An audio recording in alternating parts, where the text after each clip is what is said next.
Hi everybody, and welcome back again to On the Roof. And today we have another guest that we've been waiting to have up here forever, it seems like. And this is a privilege to have with us today, Danny Reyes. Welcome, Dan. Thank you. How Thanks are you? for having me. Finally get to do this. Right. So much is going on, and there's just so much to talk to you about right now. But let's get into who you are first. You grew up New York City kid. Yeah, I was born in Puerto Rico, and then grew up in New York City from about the age of 9, 10 years old, out in Staten Island. Graduated from Curtis High School, grew up playing basketball there and all over the city, AAU ball with gauchos and so forth. So yeah, I'm definitely a New York kid at heart in Puerto Rico. When did you start playing ball? Like how old were you when and how were you introduced to the sport? About 8 years old, 7, 8 years old. In Puerto Rico? Actually, yes. The first time I played basketball was Puerto Rico. I had a cousin that actually still is a basketball coach, Papo. He put me in my first basketball league, and I kind of fell in love with the sport. Then when I moved into New York City, my mentor, Ralph Menard, a former great basketball player from New York City himself, St. John's player, put me in, with the right coaches. He coached me himself, and I was able to develop my game playing and with the good coaching that I was getting. Right. Were you always a big kid? Yeah, I was always one of the more taller kids in the class since the beginning. So yes. But so since you're from a younger generation than me, obviously, did they have you playing down low or? Yes. I mean, originally, of course, they definitely playing in certain leagues growing up, they immediately put you as the big kid and playing down low. But, I was coached well early and, playing, especially in New York City and with some of the coaches and some of the programs like gauchos. By the time I got into high school, I was already playing, like a small forward, and, I had a very versatile game that I could play in and out. So I could play most positions. I just bring that up only because that's my own little pet peeve. I don't see kids playing down low anymore. It's almost like a lost art, right? No, it definitely is. In today's NBA, it's all about popping threes and running. So yeah, they don't. It's not as many great big men like they used to be. What has the sport of basketball or the game of basketball meant to you? I mean, the game of basketball. I mean, it's my passion. Number one, I believed it definitely paved the road to get me a better life from the beginning. From being able to take me into better schools and scholarships and so forth, and being able to go to college because of basketball for free, and then playing professional ball, and then has continued to bless me. I mean, I've been able to travel the world because of basketball. Still, still involved with professional athletes and doing events and cultural trips with professional athletes in different parts of the world, from China to Argentina to Colombia. So it's been a blessing. Besides basketball too, like what was your high school experience? Being in the States now, right? Yeah, it was normal. I started at St. Peter's High School, old boys school, and I did transfer to Curtis for my final 3 years. We won a couple of Staten Island championships there. I had a pretty good career there. And it was my local school. I was from the neighborhood, so I went to a school with a lot of friends and people that I grew up with. How big was the cultural difference going, at 9, 10 years old, coming from Puerto Rico to New York City? I mean, it was because I didn't know English until I was 9, 10 years old, so that was like the biggest obstacle, was learning the language, not knowing what people were saying around me. So it was a big transition, but by the time I would say within the first year and a half, I already felt comfortable speaking English, and it was much better from there. What role did the sport play in your transition? Well, naturally, once I started playing and getting better at basketball at a young age, then I started, I fell in love with the sport. So definitely a lot of my decisions and things like that going in high school and what I did when I wasn't in school was, basically basketball kind of led the way. It almost transcends everything else in the community of the game, where you're instantly accepted because you're good.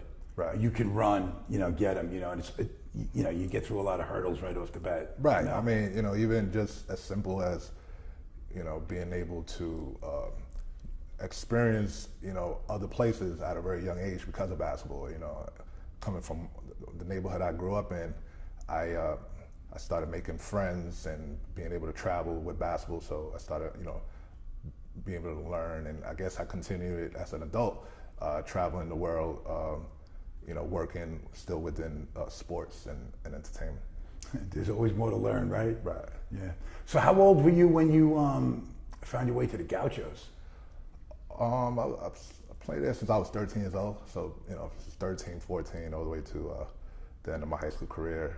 Every summer I would be taking the trips, literally from Staten Island all the way to the Bronx by myself, taking a ferry, taking a train. Yeah. And, it was a sacrifice, but, it was invaluable to what I was learning up there with some of the best players in the city.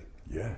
Was the Gauchos along with Riverside Church were like the two first? Yeah, in my era, major high-level travel teams from New York City, right? Yeah, in my era it was always Basketball, Gauchos, Riverside. We would meet in the championship in most tournaments. Pencil that one in, right? Right. Yeah. So who did you play with when you were Gaucho?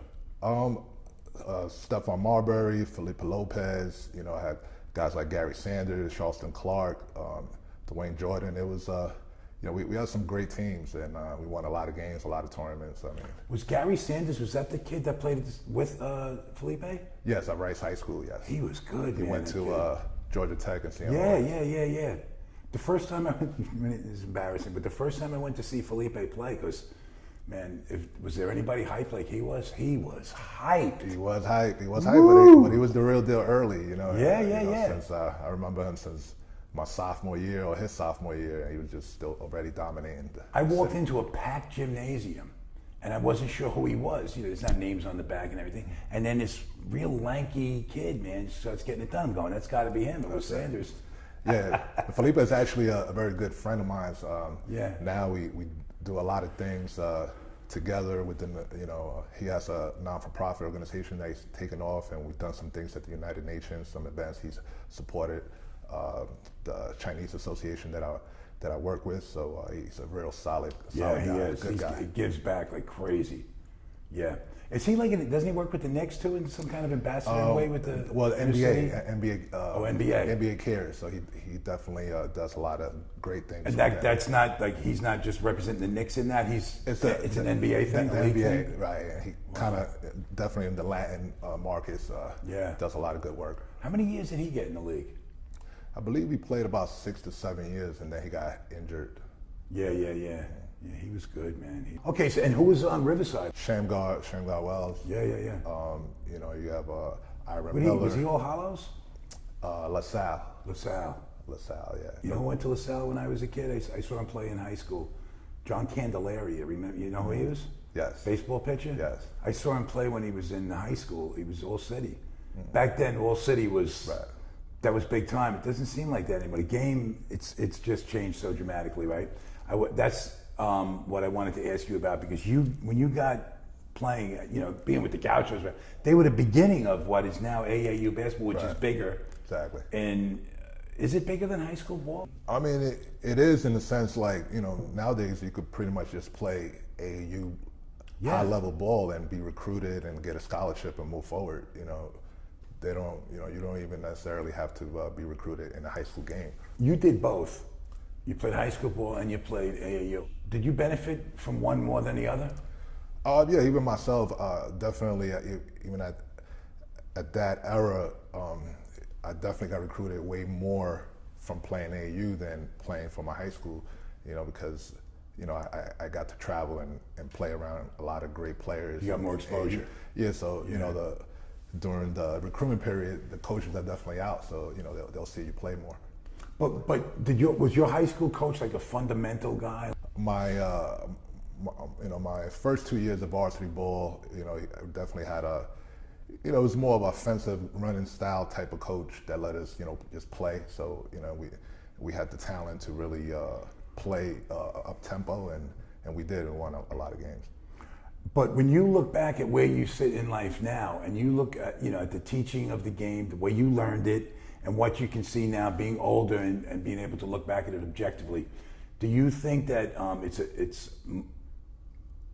mean, you can make an argument either way, but what's your opinion on, do you learn more of the fundamental game from a certain, like the high school game was like a lot of these coaches that were there forever, right, and they believed the game should be played a certain way, right, and that's what you got. But you did get sound fundamentals, right? But when you go AAU, you as a kid, you want to rip, and you're allowed to rip, right, and express yourself through the game. So there's a difference. It's a balance, because like you said, there are some great coaches that's at the high school level, even a college level, teach the fundamentals the way they should be.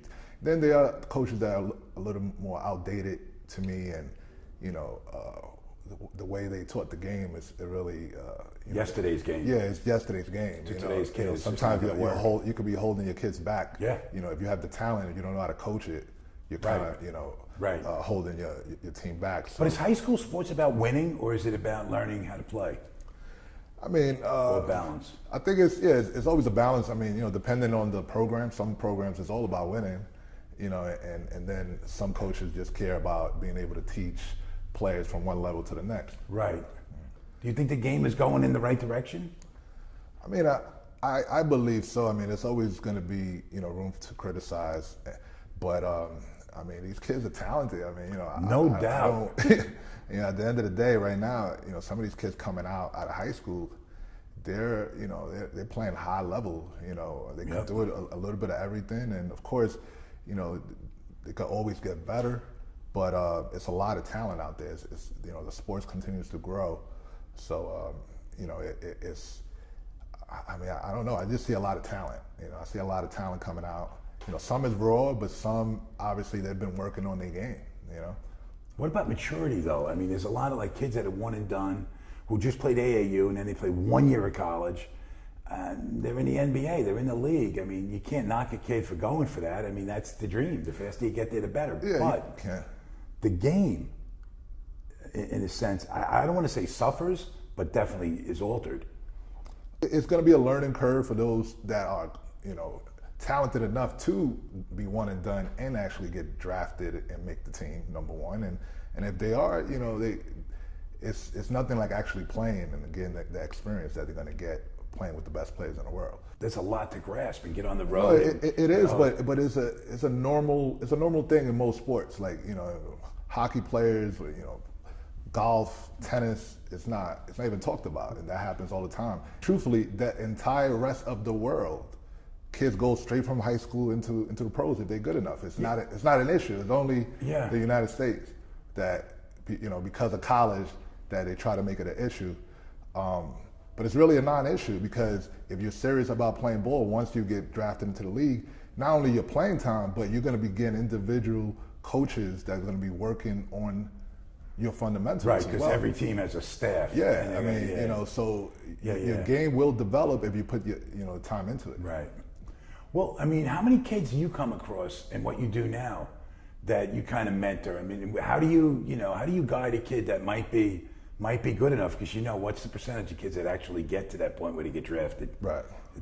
It's slim. I worked with kids over the years, and some have the potential to take it to the next level, and I've been able to connect kids with the right schools or with the right programs, that could hopefully develop their game to take it to a higher level. And there's a lot of Lenny Cook stories going back from the 50s all the way through now. There's so many of those stories that, do the kids get to hear those? Is it important for the kids to hear them? I think the Lenny Cook story is very important because it's a kid that was rated right alongside LeBron James at a very young age.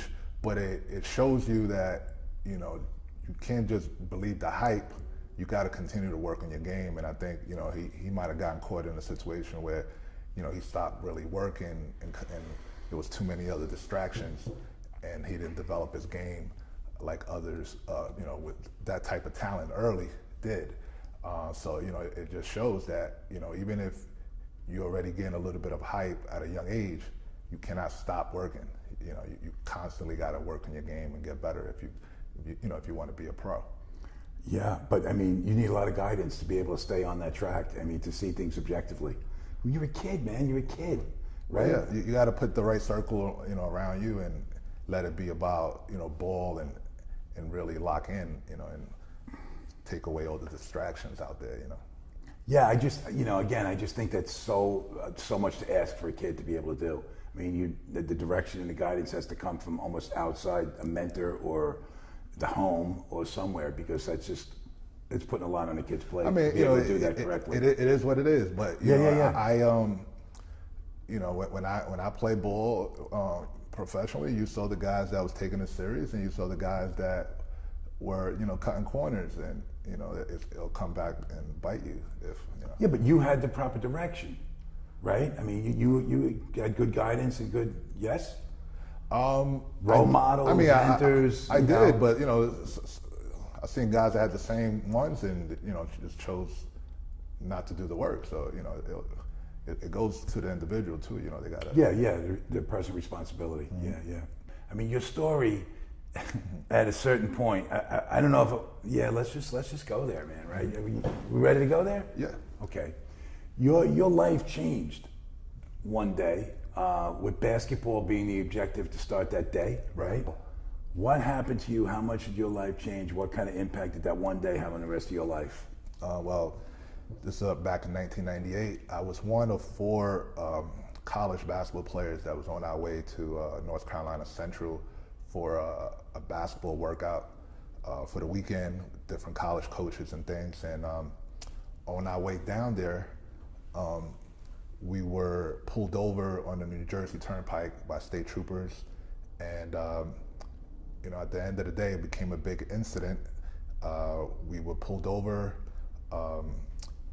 The driver, Keyshawn, he went to put the car in park. I was in the front passenger seat, and they pulled right behind us. They looked inside the car for like a good 2 or 3 minutes, and when they decided to, pull us over, they backed up, went behind us, put the lights on, and when we pulled over, they was right behind us. Keyshawn went to put the car in park, and I guess it must have went on reverse because the bumpers touched. Then I hear like a sound, like a gunshot. The one trooper comes to my front passenger seat, because that's where I'm sitting, and he breaks the window with his baton. And I immediately just showing my hands to show him that I'm not trying to do anything or no threat to him, and he just cocked his pistol, started shooting. The other trooper kept shooting on the other side. So at the end of the day, I got shot 6 times. We all survived. Jermaine in the back got shot 4. Reyes got shot 3, and it was one of the first times a police officer admitted to racial profiling. It became a big case. We was able to survive and tell our story. They changed the story when it happened. The cops? Yeah, the cops. Their first statements were that we tried to run them over, that they was on the floor shooting at a car coming at them. Totally did not happen that way. And there was witnesses that pretty much matched our story, our testimony. And it became a big political case. We had the blessings to have a good representation, like Johnny Cochran, Peter Neufeld, Barry Scheck at the time, the Reverend Al Sharpton. Top legal team, in the country at that point, right? The Reverend did a lot of great work for us and other Reverends, and we had a lot of support, and became one of the biggest racial profiling incidents in America. It changed. We put the racial profiling laws into effect years later.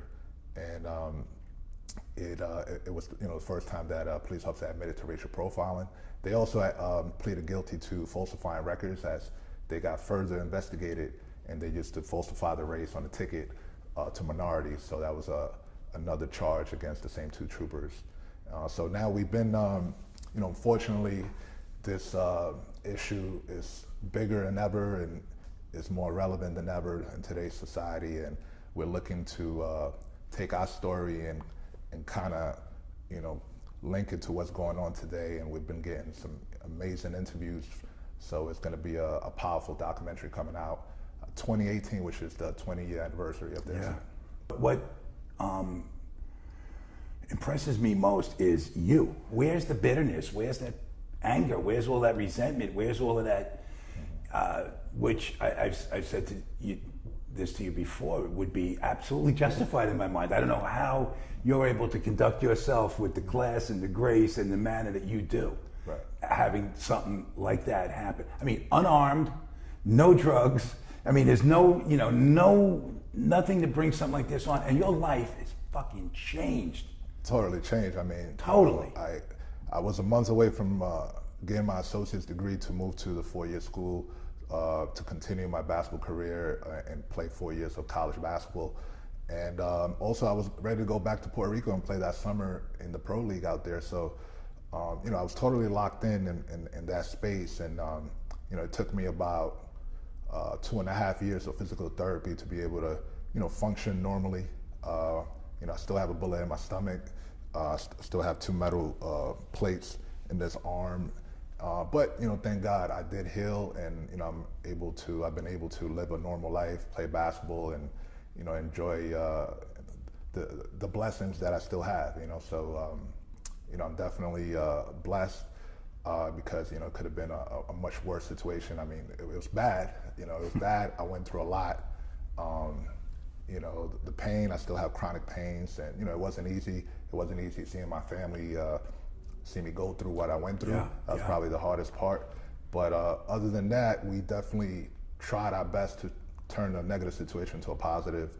And we've been able to do a lot of good, cool things over the years for the community, and just for the conversation of racial profiling, police brutality, and just continue that conversation, because I think it can only help.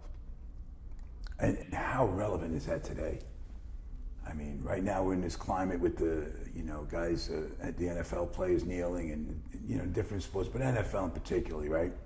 And people, I don't understand it, like why people have such a problem with any other person that has the same rights they have, expressing it the way they choose to express it. If you're not breaking a law, then I understand you can have your opinion on it, but I mean, it's gotten way out of control with that. How do you feel after what you've been through? I mean, and your mom's a retired policewoman, right? Yes. So you come from a law enforcement family, yes. And this happens to you, and this is definitely a case where you're a victim. It's not clear. There's no debating that. It's right. Clearly, a situation of you being a victim at that point. So, how do you see the climate now, based on your perspective? See ourselves more like survivors at this point. Mm-hmm. It is strange, the way that they try to change the narrative of what these athletes try to kneel for, which is actually a direct link to our story, which is racial profiling, police brutality, inequality, and so forth. And now we're talking about another subject for them trying to bring light of what's been going on, especially in the last 2 to 3 years. It's been more of these type of incidents. I don't know, it's because there's more cameras around, could be, but it's just been a little out of control. And and I think it's necessary for the conversation not to be swept under the rug, and people talk about it and express themselves. And it's a little strange seeing what's been going on, especially coming from the top of the government. That it's not making it any better. Yeah. You know what I think? I mean, I grew up in Queens, Maspeth, Queens, and it was predominantly a white neighborhood. And I talked to a girl, Gina, up here, who grew up in the Lower East Side, Puerto Rican. Right. And we were different in age, I'm sure. I'm not even sure exactly how old she is, but I know she's younger. But, her experience growing up in New York and the forever years overlap there is absolutely different than mine. You know what I mean? So there's just a different, how the people can't understand that somebody else has, been conditioned away based on living their life and trying to do whatever they want to do, just trying to better themselves. And if it was like every ethnic group tried to come over and do at one point, and who's ever here longer probably is further ahead in that challenge. But everybody's trying to do the same thing, and it's just I have to understand that my experience is not like somebody else's, but they're entitled, to express themselves in any way. If I wouldn't want to hear from them, then I really shouldn't be entitled to want to say anything either. Right? Exactly. No, yeah, because I mean, you have to come to terms that everybody has their own experiences. Everybody's different. And I think, even just the more I travel, the more you can understand different races and different, different cultures, and especially here in America, it's so many cultures together. And you have to be understanding of that. You know what I mean? That everybody is there are issues that people still need to fight for. Equality shouldn't have to argue against that. And we still are. I know a lot of people that just can't listen to Al Sharpton. They just got no patience for him. And to a certain point, I can kind of get why he's right up there. He holds nothing back in this and that. But if Al Sharpton and people like Al Sharpton did not stand up for what there was, nobody's giving people anything. So if people don't go out there and fight back and fight for something, it ain't coming. So whether you like the guy or not, you have to give him the amount of respect he's doing just because he's stepping up and he's going to be the one taking it on the chin. His job is very necessary. I mean, for our story, our story is before social media.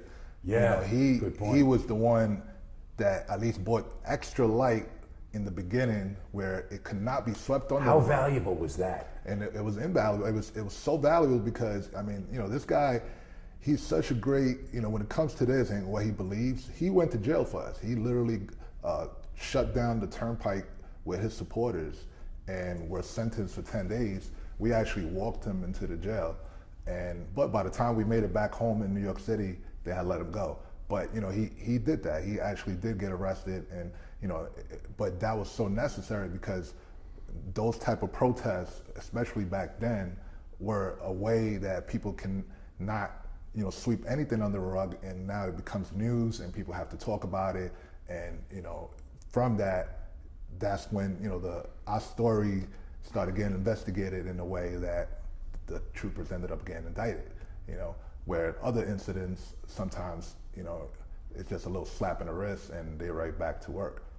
Right, but when you're talking about a protest like that, again, now a lot of people that don't understand the magnitude of what happened will take offense to the fact that somebody's blocking a turnpike. I got to get to work. I got to go from point A to point B, and you're interfering with that. I'm pissed, and not even understanding that the magnitude of what they're doing this for. And these other things that happened in Missouri, and unarmed kid getting shot in the back. I don't care what he did. If he's unarmed and getting shot repeatedly in the back, there's a problem. And people are upset about it. Like, how could you not understand that? It blows my mind. And it's stopped. It's like there's a whole nother resistance to stop that and shut that down. There's no there's people that don't believe in protest. How do you think we got anywhere? I mean, the Revolutionary War was one big protest. Exactly. I mean, I don't understand it. It blows my mind. But if you want to stay small-minded, so be it, I guess. So that was an invaluable thing for you, right? How do you stand now, knowing that what happened to you had nothing to do with it? It was a total case of victimization, right? Not own, not think of yourself, look at yourself as a victim, but to take your life back. And how long does that take? It's a process. I believe everybody's different, and you gotta go through your process and your journey. I'm not gonna say I wasn't angry and bitter in the beginning, but I was able to at least do certain things. Even the film project that I'm working on, I'm co-writing on the script, so that was like a big form of therapy, just writing. Yeah. Things like that. Going to physical therapy, but I was doing it with Jermaine, so at least I had somebody that I was doing it there with. So we kind of pushed each other and supported each other. So that was big, and and then I just I give thanks to God. He gives me the strength, and He has protected me, and my mother, my family, their support. So I just try to have a positive outlook in life, and count my blessings, because many of the victims that we protest for are not alive. They didn't make it. What happened to you that day, right? And now where you guys are in your lives now? Are you all telling this story together? Yeah, we all taken part of the documentary, and we've been able to do a lot of positive things for the community through non-for-profit work when it comes to basketball clinics and camps, speaking engagements and things like that. So those type of things have allowed us, especially the basketball piece is the one thing that got us together in the first place, and continues to bring us back at least every summer to coach and teach kids. So that has always kept us together, doing some positive things in the community. A lot of the work that you're doing currently, does it come up, that incident? Do people ever want to talk to you about that, or do you get referred to as Danny from that? You're saying when we do the... Well, you do so many different things. I mean, you can begin anywhere. I don't know. I mean, you do so much. So it depends, because there are people that know me from doing other businesses that didn't know or don't know my story, and then sometimes they don't know my story in the beginning, but then as time goes on, they learn that I'm one of the guys from that story. So that's happened like that. Even working with the Chinese, I started working with them because of my relationships and my work with professional athletes. And a year in, that's when they realized my story and things like that. So so it's a balance, because I do a lot of different things. Do you feel like people are more intrigued? Definitely, especially people that support the cause and things like that. They definitely have questions, and always want to talk to me a little bit about it, whether they watch my short documentary or just look something up on the internet. And I don't mind, like, even a number of times people have used my story to do their reports for college and things like that. And I always supported it, and from what I remember, they always get an A, so that's good. Well, I mean, do you feel honored by that? I mean, that's pretty cool. Yes, definitely.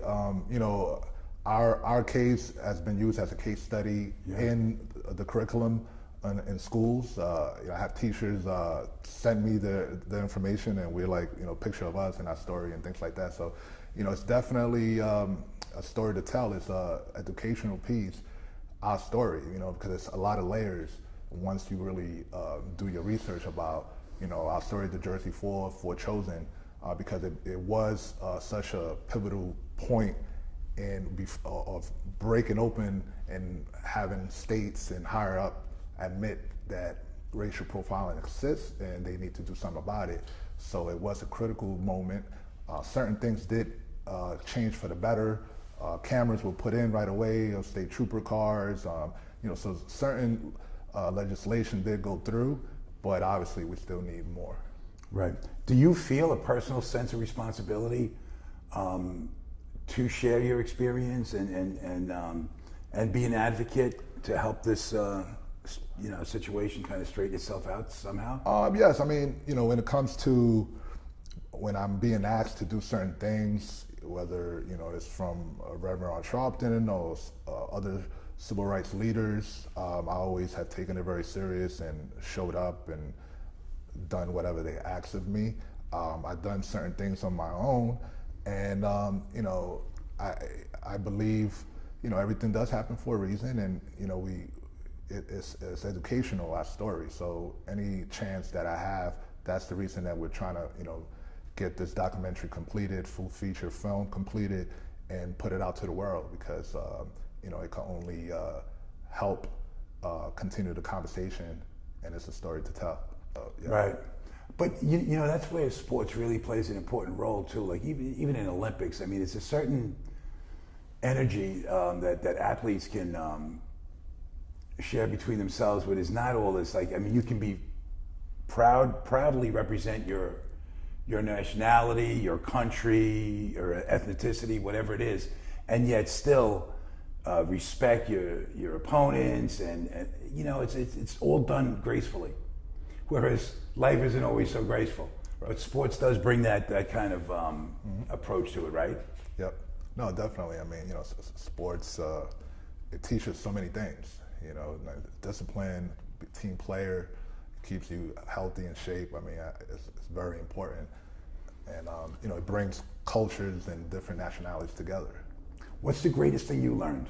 Teamwork, and you know, working with others. You know, playing hard, working hard, and you know, just the competition. You know, just having that drive to be better, to win, and never give up. You know, like in sports, like they say, ain't over till it's over. You know, so you just got to keep pushing. And you know, I think as an athlete, you're always going to have that competitive edge mentality. When you know, at the end of that day, that one day with the car, right? I mean, how much of that attitude, you know, came into play for you, that you had to like reach down and find some strength that maybe you didn't even know you had at that, you know? Yeah, definitely. You know, I definitely had to dig. You know, the first year was a very tough year. You know, I couldn't. You know, I was trying to survive. First of all, you know, I had like 6 pounds of blood pumped into me. How scared were you? I mean, during that? You know what? I wasn't scared. You know what I mean? Really? And all I could say is that I was very at peace, and you know, I think that I was aware that I was experienced, even what I experienced that night. You know, I really do have my own personal relationship with God, and I just was at peace. It wasn't like a scared thing. You know, I was almost at peace. You know, if I was dying that night, I was preparing myself, I guess, mentally. You know, even. Did you actually have those thoughts? When it happened, that, you know, when I'm laying there on the side of the road, and I'm, you know, blood is, you know, I'm losing blood and everything. Yeah, it was just weird. Like a lot of images started coming through my mind. Almost my whole life started flashing, and you know, I was getting weaker, and I was almost like preparing myself to. So it wasn't like a fear. It was more like I was more at peace. But you know, thank God I did pull through a couple of days later and woke up. Yeah. Yeah. But you know, I definitely. I feel like the pain that I experienced, you know, has definitely I could tolerate pain more. And yeah, what does not kill you can only make you stronger. That's definitely a truth to that. You know, I understand that I'm a very strong person. Mm. Yeah. Did you feel spiritually grounded at that point? The night of, yes, it was. You know, it was. It's hard to explain, but it was something there. Yeah, because you know, the images that I was watching and the place that was taking me, you know, it was it can only be spiritual. Yeah. Wow. Yeah. And did you feel that? What did that even make your faith even stronger? Yes, you know, but you know, I emphasize that my relationship is an individual relationship. You know, so I don't think, you know, the church. I don't knock it. My mother goes to church every day. I grew up going to church, but you know, you have to be careful sometimes. I think, you know, that's all. Like, you know, talk about it. As long as you're being true to yourself and your beliefs, and you know, carry yourself the right way. Yes, I mean, it's very important. At the end of the day, that's all that matters anyway. No. Right. Yeah. Your movie, right, that you're working on, hopefully to come out with the anniversary of your. Yes, the Jersey Poor for Chosen. Right. And that's a full-length documentary? A full-length documentary. We've been in production since the beginning of the summer. And yeah, we getting some powerful material, powerful interviews. Yeah, good. It's going to be a solid project. We also just completed a new script, so you know, hopefully we'll be able to produce actually a feature film as well. But the documentary has been we almost completing it. It should be done by the end of this year. Well, can't wait to see that. What else do you have going on right now that you're doing within basketball, sports-wise? I had to do something special for the victims in Puerto Rico. I'm from Puerto Rico, there, Yeah. and they definitely got hit hard. So that's one thing that I got working on. Next year we're gonna bring back the basketball camp and clinics again. Is that here in New York or Puerto Rico? Both? We're gonna hopefully bring it back to Long Island. We did one in Long Island, Spring Harbor. So really? So we're gonna hopefully do even with more time and more promotion, even take it to the next level next year. We had a good time this year there. Great. Yeah. And because of these sports things that you've got going on, and you've been made yourself quite the entrepreneur, right? So what else? Yes, I mean it's been a Talk journey. about your business ventures, man. It's been a journey. It's when I finally healed myself and started being healthy enough to be able to work. I started working. I started working at Essence magazine. Actually, it was like my first job after my incident, and then I actually invested after my case into a professional team in Puerto Rico in the same league that I used to play. Jermaine actually was my partner at the time, and that put me in a space where I kind of had to learn a lot of things on the go because I was young, it was ambitious, but it was a passion, and we became team owners of a team out there. So I became the general manager, and we had to learn the marketing side, the sales side, as running a whole franchise. The business side of sports. The business side of sports. Wow. It was like putting myself in business 105. How did that go? It was it went well as far as like the education it's a battle every year to make money. Some years we made money, some years we lost money. Obviously we took over one of the worst teams in the league, but in the second year we missed the playoffs. The first year, second year we made the playoffs, lost in the first round. But our third year we actually made it to the championship, the finals, first time in the history of the franchise, and we lost in Game 7. We couldn't win on the road. But so that year we had a strong, solid year, so we had some up years, we had some down years. We had the franchise from 2002 to 2008, so it was like at least 7 seasons, and from that I started doing other things to make up for if we did lose money, if we had a bad year, because I could use the stadium to raise funds for my company and the team. So we started doing reggaeton music acts and things like that, and from that kind of paved the way of me starting to work with not just music but also professional athletes as a whole, because then from there I started building relationships where I started booking music acts overseas, and then it led to me booking professional athletes, like doing exhibition games in South America with like NBA players and some of the top streetball players, and then that also led to me working with China for the last about 4 years with different things that we've done here and in China. What a market China is, huh? Yeah, it's big, large, Yeah. whole nother world over there. Yeah. It's funny that you say this because I just was at this thing last night with this guy who was up here too, David Block. He did this event called The Art of Collaboration. Okay. And what he does is he's this electronic music guy, and he collaborates with all these other artists. And he has some guy from Spain that he met in Barcelona. They just met, and next thing you know, I mean, they did some songs that they just wrote together and did together, and they just unbelievable stuff. It was wild. But they're collaborating with the right people. How important is that? Right.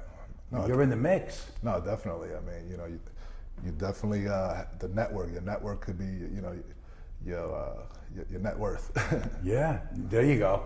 What about your thing in November, your tequila? Yes, we have this new venture coming out with our own tequila. It's called Llave Tequila.